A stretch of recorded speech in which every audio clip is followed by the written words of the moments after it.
Welcome to Compassionate Conversations, where we push the boundaries of comfort to empower you to become all that you dream of being.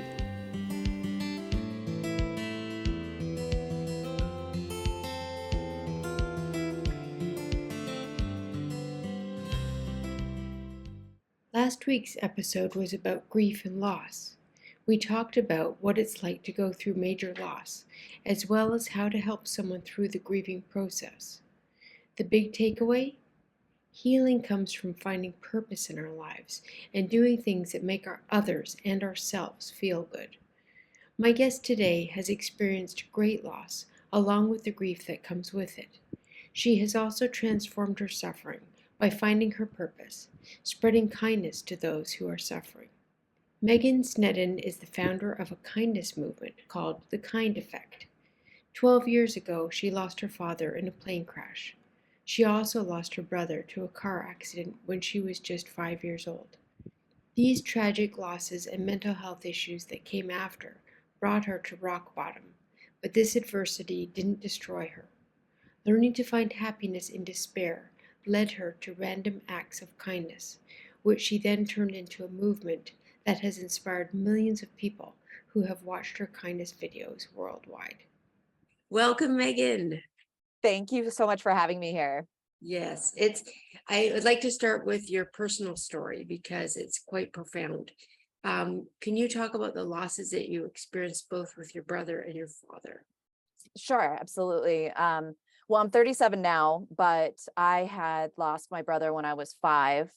He was crossing the street in a school zone when a woman who was recklessly driving came just blowing through that intersection and hit him. So he was 7? He was 8 and I He was was 8. 5. Oh, Yeah. oh gosh. Yeah. There's one of my favorite plays is Hamilton, and there's a song in there that just makes me completely lose it, where they talk about the unimaginable.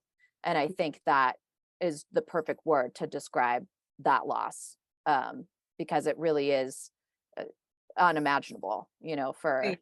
a little boy to be crossing the street one day and just to be gone the next. And for me to even try to comprehend what that was like for my parents as parents is Yes. also unimaginable for me. I can only speak to my Yeah. own experience in that. And as if that weren't enough, also when I was 25, my dad flew planes recreationally, and he died in a plane crash.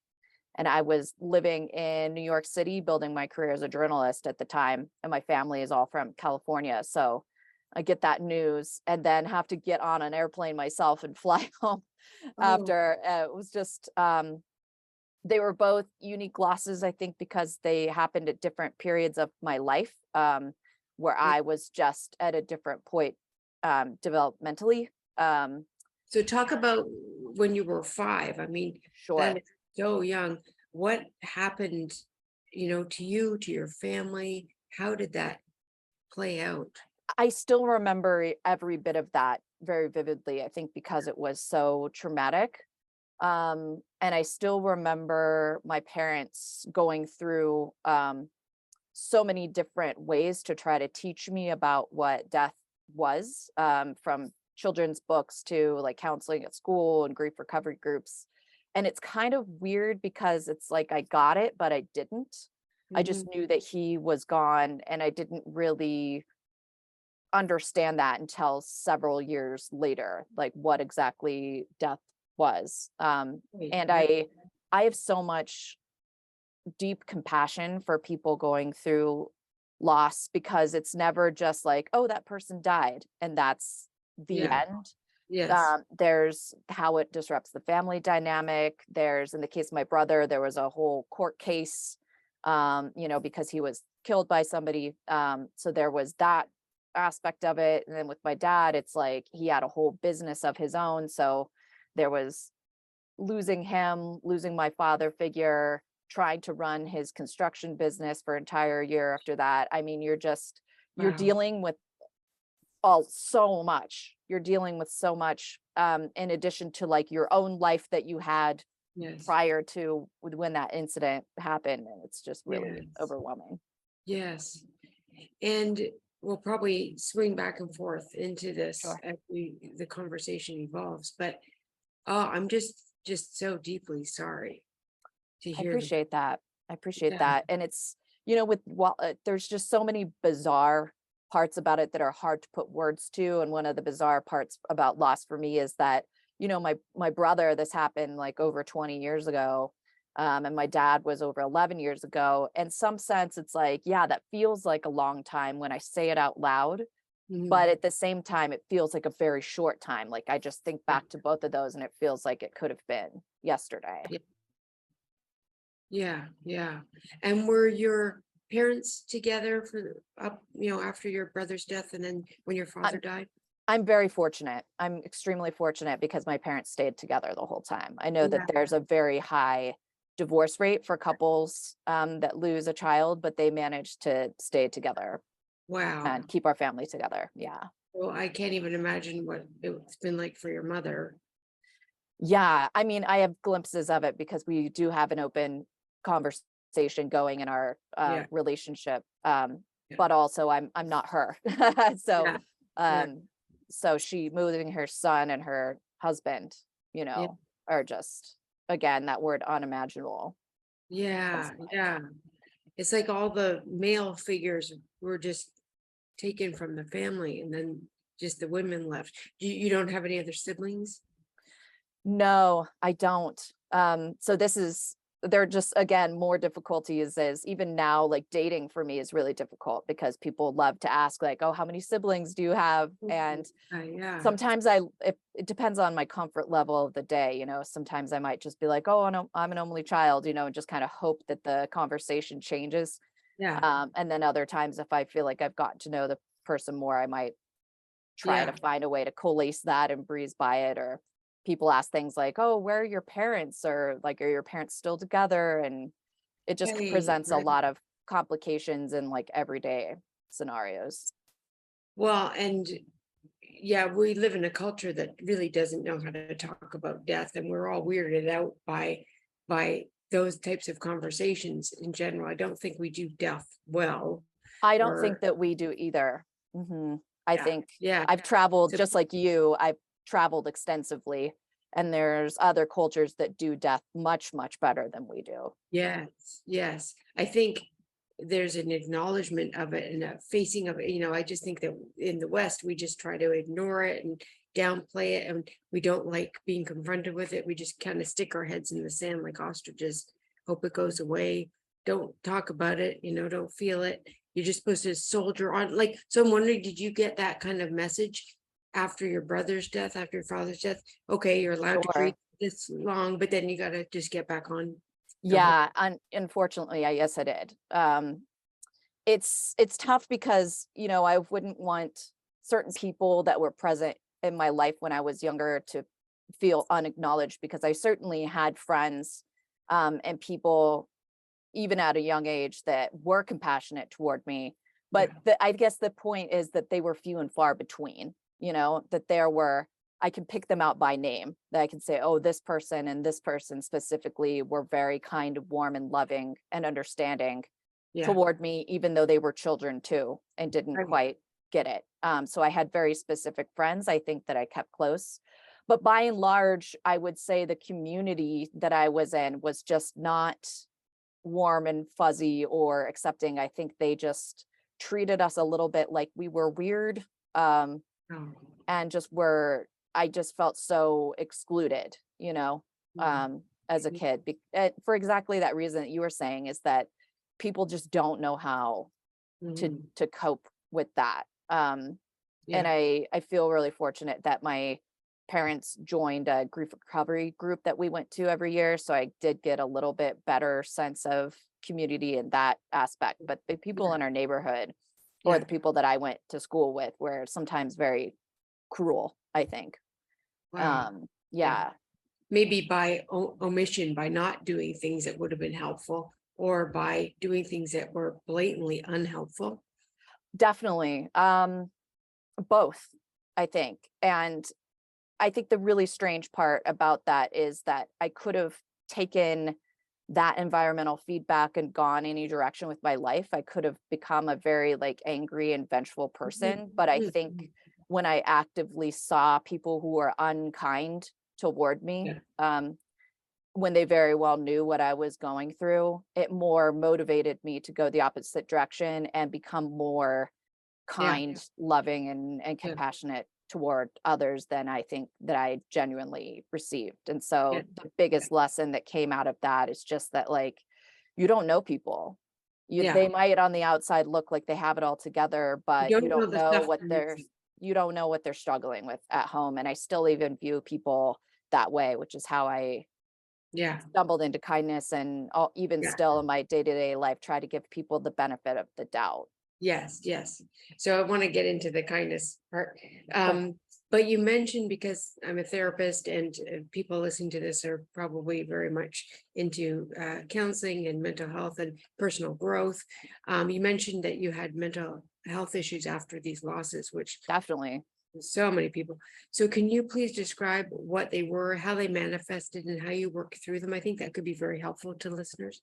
Sure. I think I have to look at kind of the two losses differently, because they were at different points. But I think, as a kid with my brother, I just wasn't able to process it because cognitively I just wasn't Yeah, at the right age. And yeah, that definitely even manifested as like depression, I think, as a kid, because I wasn't able to put like words to feelings. And so yes, everything just kind yeah, of like built up into a big gray cloud. yeah. And so I think I developed a tendency toward depression when I was younger, and even anxiety. Mhm. Um, and so then, of course, when things happened with my dad, there was just so much feeling to be had. I've moved through all the different Yeah, stages of grief, not necessarily chronologically, yeah, and just developed really deep depression and anxiety. I mean, the anxiety because when you lose a family member in a plane crash and you're somebody who travels, I mean, it's like an existential crisis in a way. well, both of these losses were big T trauma. I mean, I would think any, early loss, sudden loss, tragic loss like this, um, absolutely unforeseeable. I mean, the magnitude of how unexpected and shocking that was, it all adds to that. And what I also know about grief and loss is that um, the grieving process is cumulative. So if you haven't fully processed the grief and loss from a previous loss, then when another loss happens, it just opens that wound all over again. So I wonder Yeah, if that happened as well, from when you were 5 years old and you couldn't sure. process it because you did developmental stuff, and then you're 25, and 25 is a tough age too, the quarter life crisis. I mean, you're trying to just figure out who you are and where you stand in the world and relationships and career and all that stuff in the direction. And then, and yeah, that's when you lean on your parents so much. As Yeah, yeah. I really it was my first experience with panic attacks because I was just so one minute I'm living in New York City working toward my career as a journalist, and the next I am back home with my mom in my hometown trying to help her like take care of the logistics of my dad's loss, from like yeah, the yeah, all the paperwork and all these things to like his construction business. I'm like on his construction site, geez, surrounded by his contractors as they were, and we're trying to settle legally out of these two big construction projects. It was just so much. And with the I think there was with the anxiety, I think there was a connection that was made between my dad being this adventurous person and me yeah, also being a adventurous person. So yeah, that's when it started. And I still cope with it, yeah, I yeah, cope with it through breathing techniques and like self-soothing activities and coaching myself.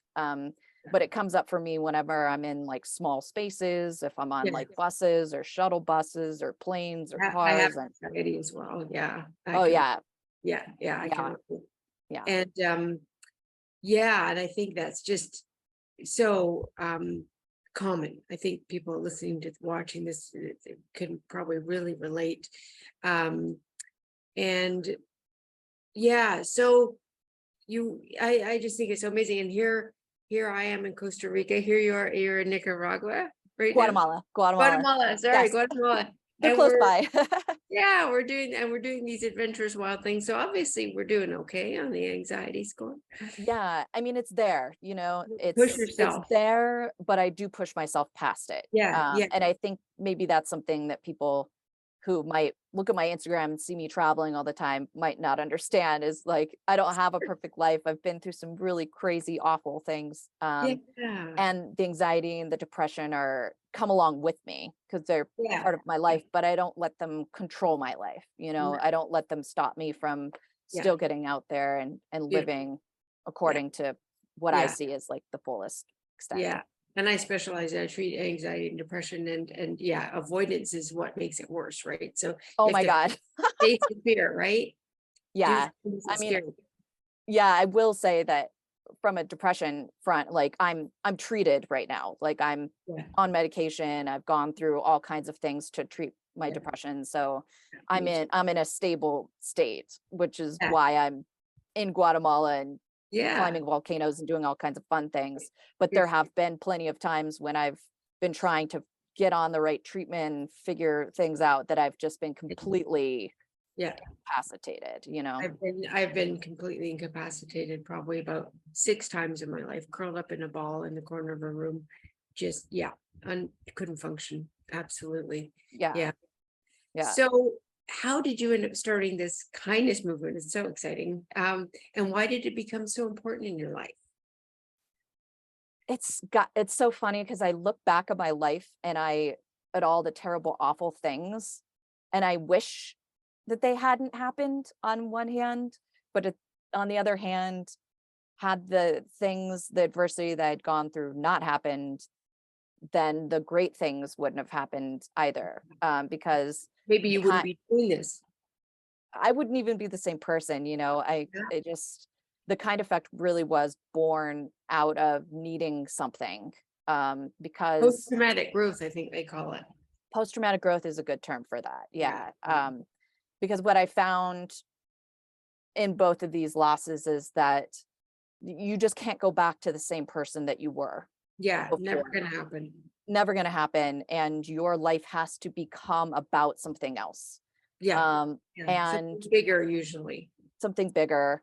So by the time I had reached my early 30s, I had already developed this career in journalism, but it wasn't fulfilling. It was like pre my dad's loss, that's what I thought I was going to do, and I continued to pursue that, but then I just felt really lost, and this was another depressive onset, Mhm.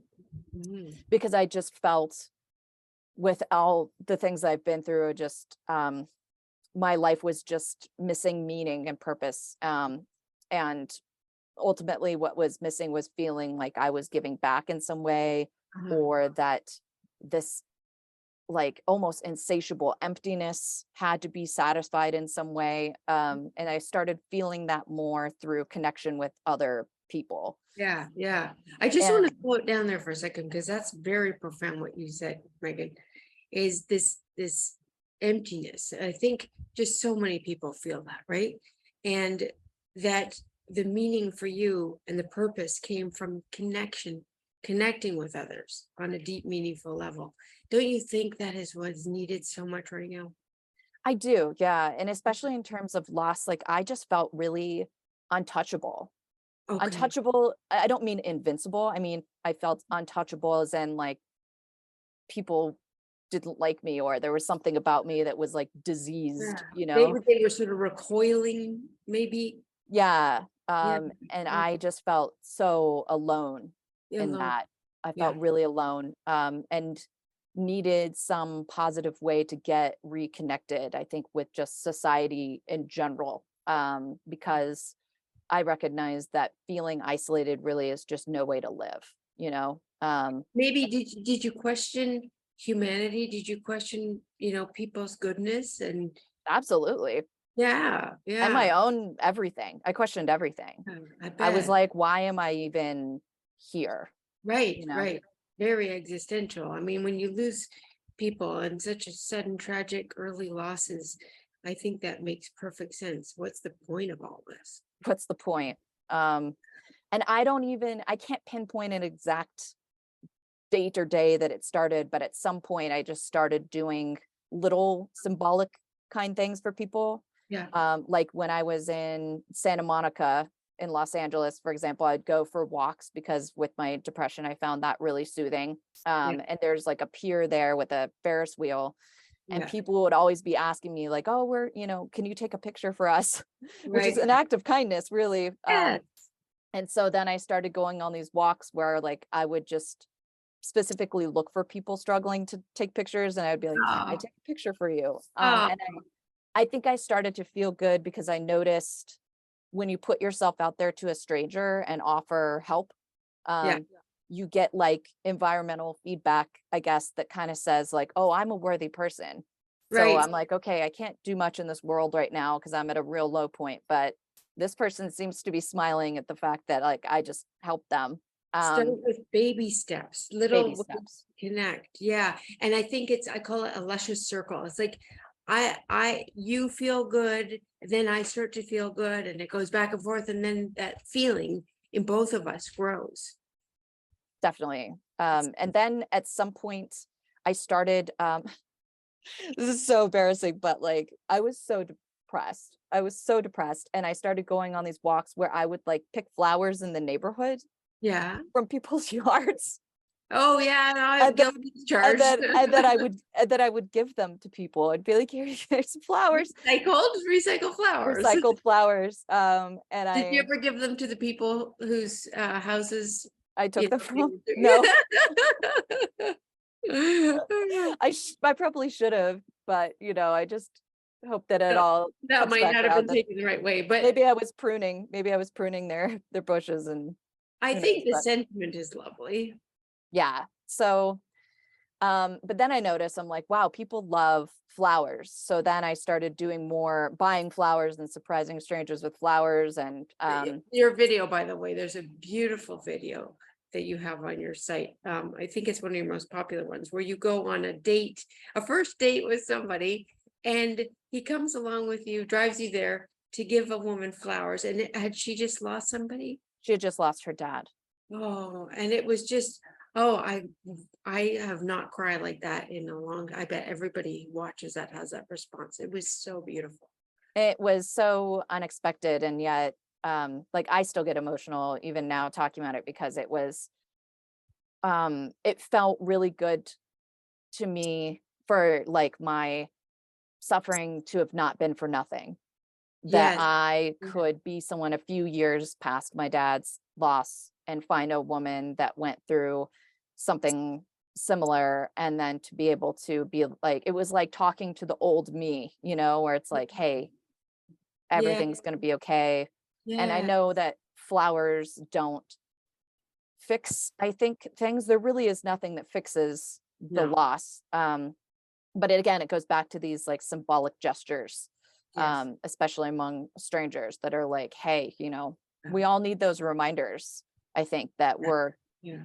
we're gonna get through to the other side of whatever we're going through, and also breaking past that like untouchable barrier, that Yeah. like you Yeah. are still a loved person that people want to interact with. You're not Yeah. beyond that because of your brokenness. I just want to say something about that. It's just so sad to me that that ends up happening, because I don't think people intentionally want to distance themselves and treat people like they're untouchable. Like if you said that to someone who was, around you at the time of loss and kind of did that distancing with you, they probably would feel really bad that you felt Sure. they were saying you're untouchable. I don't want to be around you. I think What do it's you just think they might say? What do you think they would say was the reason? I think it's just that they don't know what to say. Don't They know what to don't know, say. they're struggling in their own minds to be like, what's the right thing to say? What's the right thing to do? They don't know. So Yeah, they probably just find it better to say nothing, right. which I think is worse, because that is Yeah, exactly what sends the message of like, they stop reaching out, they distance yeah, themselves because yeah. they're like, oh, I think she wants to be left alone, and I think this is harkening back to the interview I did with my friend Marianne. We were talking about sometimes saying nothing is the best option if you're going to say something really stupid to somebody that's grieving. Oh my God, I've had plenty of those. Yeah. What are your top 3 dumb things people say? I don't know if I really want to say those out loud because they're pretty bad. So Okay. maybe Yeah. it's just better to skip Yeah. past Yeah. that. But let's So, just say that people have said some very unintentionally offensive things. yeah. And we're also talking about how the power of listening and just being quiet is very, very helpful to someone they just showing up with a listening ear and showing up fully with your full attention, not running away, but showing up and just sort of saying, what do you need from me? Probably the best example I have of that is, my dad was the person who fixed everything around the house. And so for Yeah. whatever reason, right after he died, there were like a handful of things around the house that just stopped working. Like our heater Yeah. stopped working, our garage door stopped working, our Yes. toilet broke, all these things out of nowhere. Me and my mom, it was just awful for me to see my mom suffer of being like, Jerry used to fix all these things and now they're broken. I don't know what to do. Right, And right. It's a double thing. It's like, first of all, it's terrible that these things are broken and she doesn't know what to do. But then she's reminded of this huge loss every time something breaks. so when I went to elementary school that I hadn't talked to in a while, came over and he's like, listen, I got a toolbox and a handle of tequila. Oh, cool. I'm going to make you a margarita and I'm going to fix anything in the house that's broken. And Beautiful. I'm still so moved by that. That Um, is so beautiful. and it turned into him coming over regularly and having margaritas with us and just sitting in the living room and talking, and Wow. I felt so, it was just so small yet symbolic, that someone would do that. That's like, I am not afraid to come into your house. Beautiful. I am here, Yeah. That is incredible.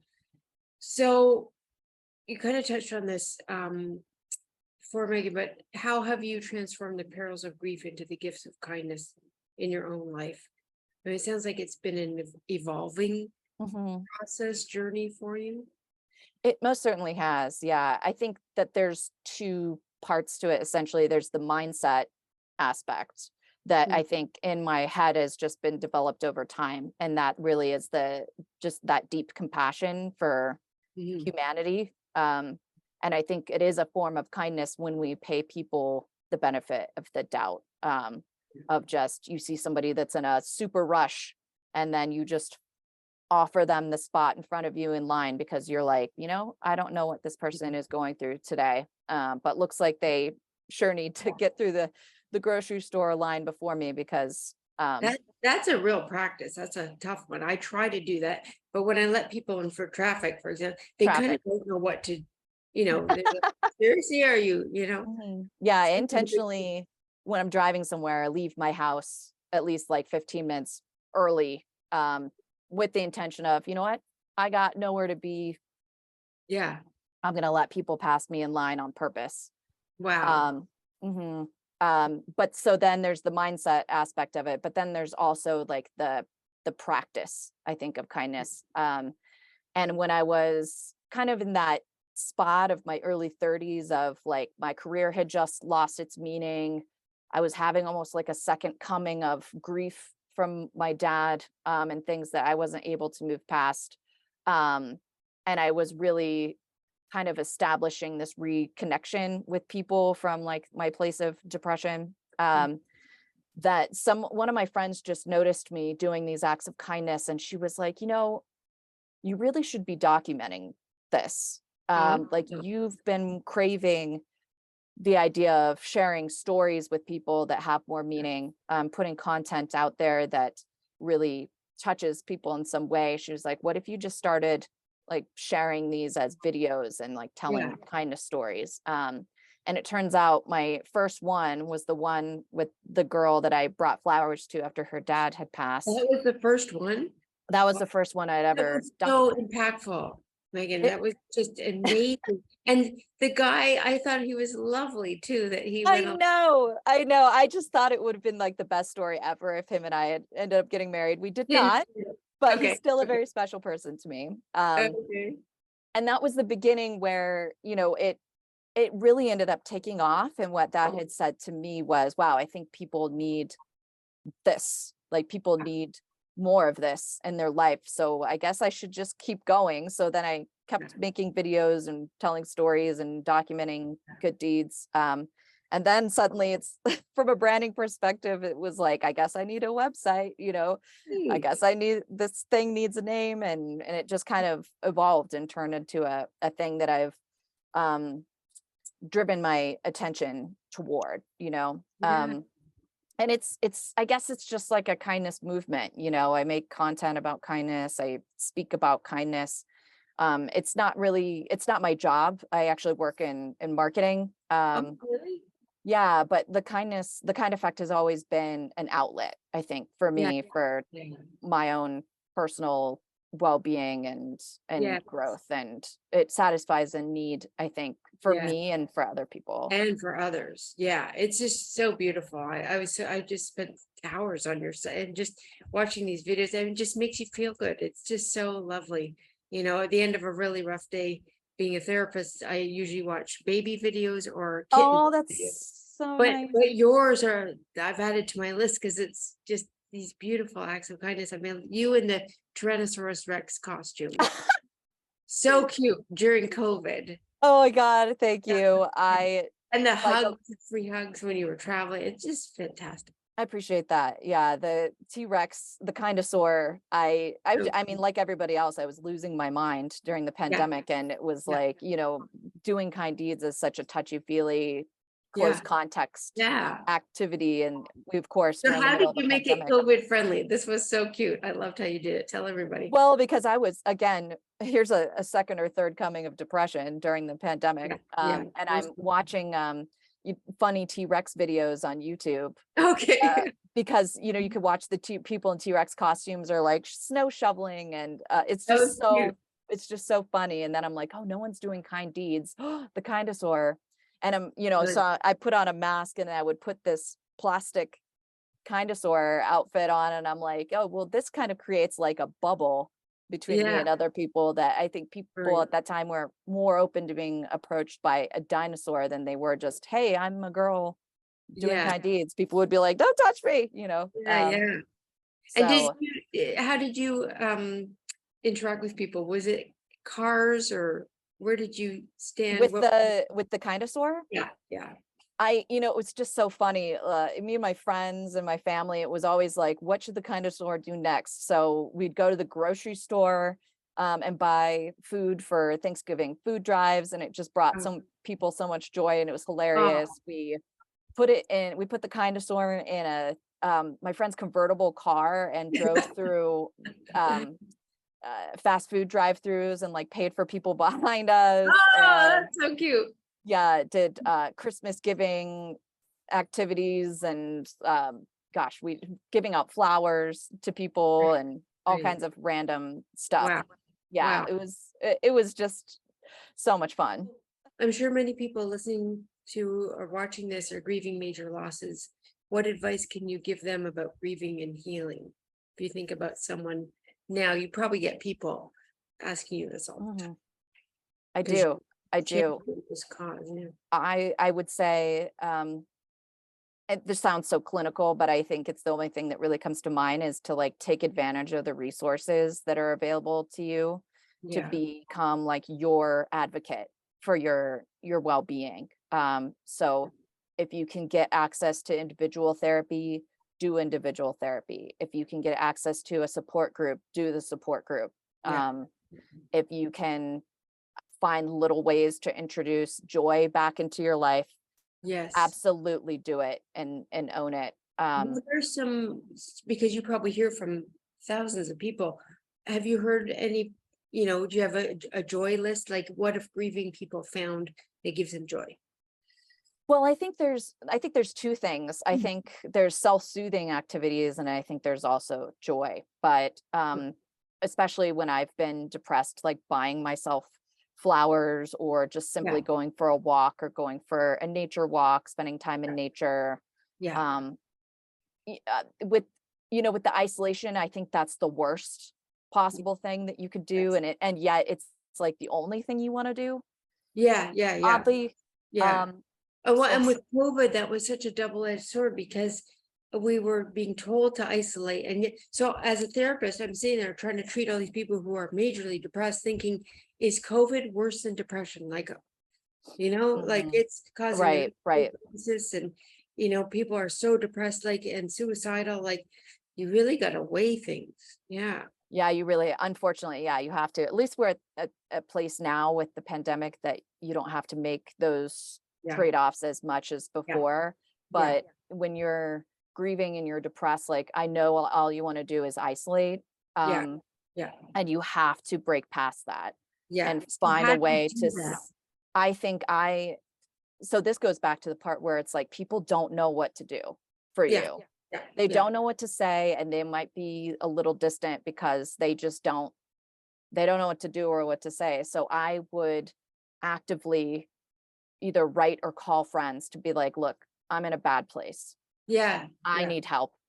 And then they would feel summoned, where they'd be yeah. like, yes, okay, thank you for telling me that. Like, Right. They what can I wanted do? to help. And I would do things like I would call a friend and I would say, listen, I'm gonna put like this video on of my dad of all the photos and all the things. I'm gonna listen to music and I'm gonna cry for an hour. And then Yeah, I want you to come over and I don't even care what we do. Like yeah, we can go for a walk, we can go to McDonald's, like yeah, I don't yeah. care. I don't care what it is. Just you But be. just come over, and Yeah. let's do something. Yeah. Or I would tell friends, I just want to feel like a normal Mhm, mhm. person. So Yeah, let's go to the mall or so, yeah, yeah, let's go to a movie or let's go see friends or something. Like you really have to break hard past that tendency to want to isolate and get yeah. yourself out. And And really even speaking, using your speaking, words, asking for what you need. asking for what you need. Yeah, in that Um, moment, because it changes. and it does. And the getting past the isolation can be hard from a familiar aspect with the people that know you. So that's even engaging in the random acts of kindness, I think is good because it's like you get to go do a little something. Mhm. Nobody ever has to know that you did whatever that thing is. And Yeah, you don't know these strangers who don't know your story or anything, but you get to have these little positive interactions. yeah, So yeah. it doesn't matter if it's like you go to Trader Joe's and you buy the cheap flowers and you give them to somebody, Yeah, yeah. or um, when you go to check out at the grocery store, buy a candy bar for the cashier Uh, from the or let somebody go in line or in front of you, or yeah, even go out in public and give someone a compliment. You're like, wow, I really like your shirt, because the person responds like, oh my yeah, God, yeah. thank you so Isn't much. that Like nice? you Yeah, made yeah, my day. yeah, Um, yeah, like getting these little bits of positive reinforcement, I think are important for yeah. reestablishing yourself in the world again and again and again. Yeah, yeah, and it really, we're learning so much about, the brain, that it rewires the brain really Mhm. to be more in a positive direction and looking for the good. The more you practice that, the more good you are looking for, because we have the Right. inherent negativity bias naturally, right? We're always looking for threats. It's a survival mechanism. So we have to, that's hardwired into us, but we have Yeah. to cultivate joy. We have to cultivate pleasure and goodness. We have to really nourish ourselves and feed that every single day. And I was just wondering too, Megan, like when you do a random act of kindness, how long does that kind of high last for you, after you've done that?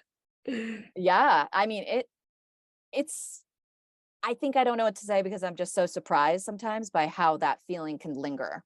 Okay, yeah. Yeah, because it's a feeling of that high of like, oh wow, like you really do get this like adrenaline rush and Yeah, this like feel good chemicals that are like yeah, surging through your body for the next hour or two. yeah, But then you also get this mindset message of like, oh, what I do really matters. And that I think is the lasting part that really makes a big difference in your well-being. yeah, yeah, yeah. Because I make a difference. at my lowest of my low, I stopped thinking that I mattered. Right, I stopped right. thinking that my life mattered. And that was when I was like at the bottom of the bucket for Yeah. depression. Oh, But then as soon as I started getting out there and making those micro connections through random acts of kindness and just getting that message in my head over and over again of like, okay, my life matters. My life matters. Like what I do impacts people. My life matters. Then it's really something that can, I think, creates an upward spiral for Yeah. you out of the bottom, which really is the way out of Yeah. the depression. Mhm. Is it's not like you're just going to do a random act of kindness and your depression's going to be No, over exactly. and done with. It's like you need repetitive behaviors to get Yes, you yes. up out of the bottom. And it's multifaceted as well, maybe medications, maybe therapy as well, being in nature, being around good people, finding connection, random acts of kindness, there's Yeah. so many things. Yeah. Um, so I'm curious what advice you have for people, Megan, who are trying to support a loved one who's going through a major loss, someone really, really close to you. Sure. I think just continuing to be a consistent presence is what matters the most. Mhm. And knowing that sometimes you're not going to say the right thing, Yeah. or sometimes you're not going to do the right thing, or the person that you're dealing with is going to be difficult Yeah. because they are angry or Yeah. resentful or in denial or experiencing rage or deep sadness. I mean, the emotions are like all over the place. Yeah. So sometimes the person that you're dealing with is going to be a bit difficult, but the fact that you are consistently there Yeah. Yeah. I'm matters here for most. you. I'm not going anywhere. I'm not going anywhere. You can be who you are, Yes, whatever, absolutely. full range of feelings. I think the people who made the biggest difference to me were the ones that would just be like, it's okay however you show up. Right, right, So right. I would sometimes I have one friend that I would just name my feelings. I'd be like, look, I feel really sad today. And then she would say, okay, Yeah, that's okay. exactly. Exactly. And then People it was have to hold a almost, space for it. yeah. And Yeah, sometimes I didn't even need to talk about it. I would yeah, just be just being able to name the feeling of like, I feel really angry and just like, ugh, today. yeah, And they yeah. would just be like, okay, cool. Like I still want to hang out with you. Um, that That's was so just cool. so helpful. It seems like such a simple thing, and yet it's not. It's very difficult for most people to do that. Because I think if you haven't done the personal work on yourself and learned to be with your own feelings and have compassion for yourself at in any kind of mood that you're in, how can you hold a space for someone else to do that? Right? That's very fair. Yeah, you're Yeah, not that's very be fair. able to do that for someone else. And if you haven't accepted and you know um been okay with your own anger, how are you going to deal with someone else's anger? I know. I find American society, and I don't know how it is in Canada, but we're very like optimism is king. Yeah. Happy, happy, happy. Happy, Yeah. happy, happy. And so if Yeah. somebody's like, I feel bad, like Yeah. anger, Yeah. sadness, like Yeah. resentment, guilt, shame, like I feel these Turn other that frown things. People are upside just down. people are just like, whoa, they don't want to be around that. But I personally have just come to embrace the breadth of the human experience. And if someone Yeah. tells me that they're experiencing some type of emotion, it's kind of like, okay, Yeah. Bring it on. bring it Yeah. on. Let it be here. Well, I think I have a different view because I'm a therapist. So I'm very practiced in sitting with people with all of their feelings and it being okay. And they sadly tell me this is the only place I can do this, often. I Yeah. can't just be like this and even their loved ones, they can't just be themselves. Mhm. And yeah, that's why I love Buddhism so much. I'm not sure if you're into Buddhism, I but am. Yeah. yeah, just that whole idea of like, just facing reality on reality's terms and just Mhm. being there with the sadness, with the anger, with the joy, with the like, all of it, just Mhm. embracing all of it. And I think we're just better sort of instruments when we allow ourselves to play all the keys, which are all the emotions. And I know Brene Brown has just come out with a book, Atlas. It's about emotions, and she's naming like there's so many emotions, and feelings, and we just don't give ourselves, we don't go into the depth and breadth of what is available to us to experience. And I think we lead much smaller, sadder lives when we don't fully embrace all of those. I think so. And, I do have this movement that's about promoting kindness, Yeah. but that doesn't mean, oh, just kindness, Yeah. Yeah. Happy, that happy, happy. means exactly. So it's not always just Yeah. that. I also try to be balanced and be like, okay, kindness and also all Yeah. these other things. Yeah. Yeah. Yeah. So, yeah, we're getting near the end and I'm conscious of your time, but I have a question for you. Yeah, I guess it's a therapist to me, but I always think about reparenting ourselves. So if you could go back in time, Megan, as the woman you are now, and be there sort of as the mother figure for this 5-year-old who lost her brother and for the 25-year-old who lost her father, what would you say to yourself?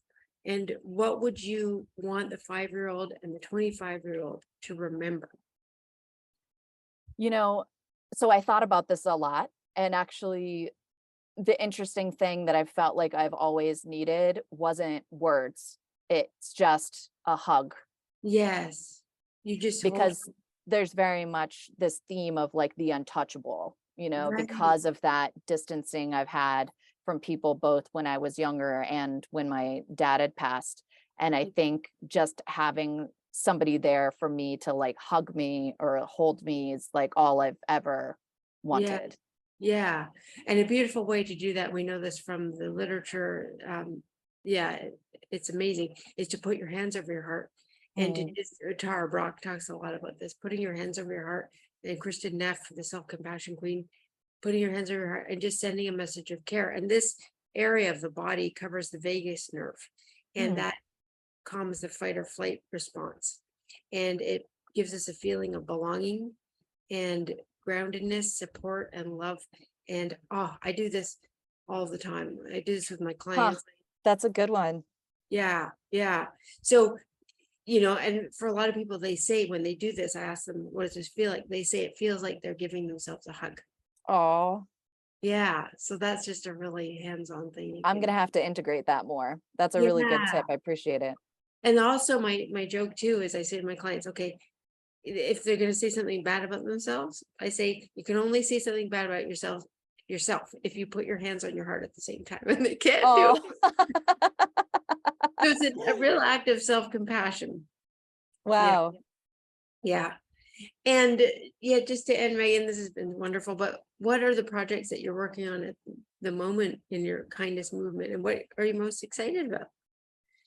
I think what I'm most excited about right now is just committing more to speaking about kindness and telling more about my personal story. In the beginnings of the Kind Effect, I was really committed to creating content and doing kind deeds for others and making a lot of videos. And now I'm more dedicated to using my voice to talk about the difference that I think it makes and just sharing that message. I Yeah. think because I never wanted to be somebody that was just advocating for kindness in a vacuum. I really wanted to embody, I think, what I was preaching to people and for people to watch videos and experience the Kind Effect and kind of make up their own minds about it. And now I feel like I've done so much for other people that Yeah. speaking about it makes a lot of sense because I feel like I really am living what I preach. You So really are. I think it's very powerful, your story. I appreciate that. Thank you. Yeah. Yeah. So just sharing more, speaking more. Yeah. And it takes guts. Thank you. Yeah, it Yeah. does. It It's not takes great courage. easy, No. talking about what has happened in my life. Yeah. And Yeah. I still deal with it. I know I have a very like smile face and Yeah. you're just kind of Yeah. talking about things plain as day today, but it really depends on the moment and the day. I still very much deal with the repercussions of the losses I've been through. And I hope that I can again take what I've been through and become a light for other people in a way. Yeah, yeah, and I do the work that I do because of the suffering that I've been through, and it's very hard, but I like this anonymity of being a therapist where I don't have to talk about myself and tell my own story. So doing the YouTube channel and the podcast, um, I'm challenging myself greatly by throwing in bits of my own suffering story. And that's a big it causes a lot of anxiety for me, but I think it's really important that we put ourselves out there and that we be role models of, not that we're perfect in any way, but that we've worked on some stuff and that we're finding tools and hands-on things that are easy and free that people can do right now to feel better. Yeah, absolutely. I agree with that. Yeah. Well, thank you so much, Megan, for this today. I know people get so much out of it. Thank you for what you do, for your contribution to the world. It's beautiful. Thank you. I appreciate it. This has been such a great conversation.